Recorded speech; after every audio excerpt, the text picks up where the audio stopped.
Obviously, this was a great win for our team. Really proud of the way the guys came out and competed in the second half. Played a lot better in the second half. We had a couple times in the first half where we sort of self-destructed a little bit with the way we executed and some of the things that we did, and sort of eliminated some of those things in the second half and played much cleaner.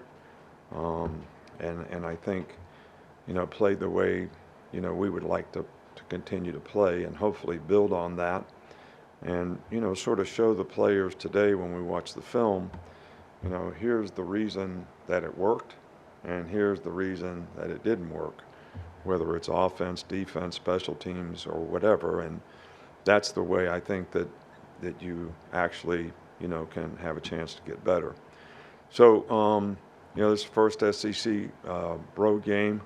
And this is actually a bigger challenge for us than the last two games, in my opinion, in terms of, this team is very, physical, very aggressive on defense, create a lot of negative plays. Um, we got a lot of starters back. They know their system, they know their scheme, they play very, very well. Zach Arnett, it's his system. He's a very good defensive coach. As the head coach, has done a really good job there. Obviously, the quarterback has been an outstanding player for a long time, but with the new offense that they run, there's a lot more balance in it. They've got two really good backs that are very, very productive when they run the football. They've got a really, really good receiver, number 5, Griffin, who is very, very productive. And they made a lot of explosive plays. They throw for 250 yards or so in the passing game. They play really good on special teams. So, this is an overall really, really good team, and it's going to be a real challenge for us playing on the road in the SEC to play against, this team this week. And this is something that our players have to really focus on and do a great job in preparation so we can eliminate, some of these things that have happened in games where whether they're drive stoppers or giving up a big play or whatever it is, we've got to eliminate those things. Start up front here with Nick. What's the growth you've seen from Terrion from last season at cornerback to this season at cornerback? I think he's more confident. I think that he has less sort of, like mental lapses, but I think that the biggest thing that contributes to that is better knowledge of the defense, better knowledge of what to do, how to do it, why it's important to do it that way, and the confidence that comes with that allows you to play fast and focus on the right things. And I think he's played, a lot better this year because of those things. Go on the far left with Kenny. Good afternoon, Coach. When you had a chance to review the tape, what was your evaluation of Elijah Pritchett and Terrence Ferguson when they got a chance to play? Both guys did okay. I think there were some things that we'd like to finish better.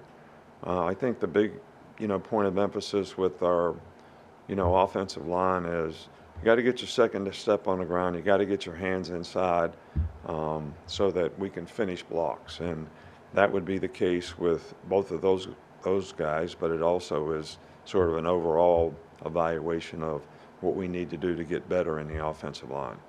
Go to Matt. What do you think of how Jalen Hale played at wide receiver Saturday?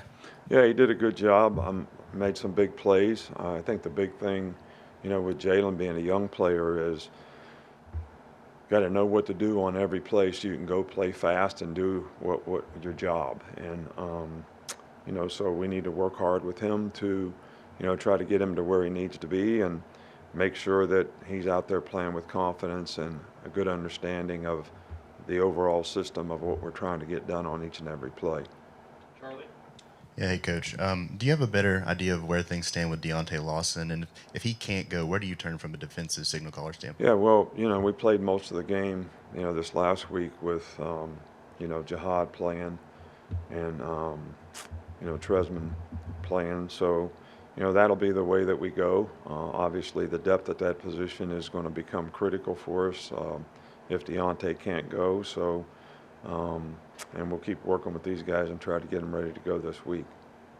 Go to Chase up front. Robbie Utes has been playing more the last couple games. I saw he was a player of the week on offense for Ole Miss. Is he playing more because his value to the offense is on the rise, or has it been more a function of specific game plans or matchups?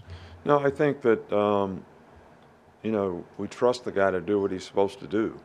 And he's done a really good job of executing in the games and doing the things that he needs to do to for us to have success on plays. And that kind of dependability is important. Because you can say what you want to say, you can be better than somebody else, but you got to play better. And I think that's the thing that Robbie's doing, is he's playing better. And because he's doing what he's supposed to do, he understands what he's supposed to do, and he's been very effective in doing it. Going back to Ryan. Coach, a great challenge against Mississippi State on the road, but obviously when you think about looking across the field, no Mike Leach this year. What does he mean when you played against him as a coach, and how much you're going to miss coaching against him? Well, I loved, Mike Leach. He was, he's different, but in a good way. Had a great sense of humor. Obviously presented, an offensive system and scheme, whatever you want to call it or name it, that was unique and very challenging.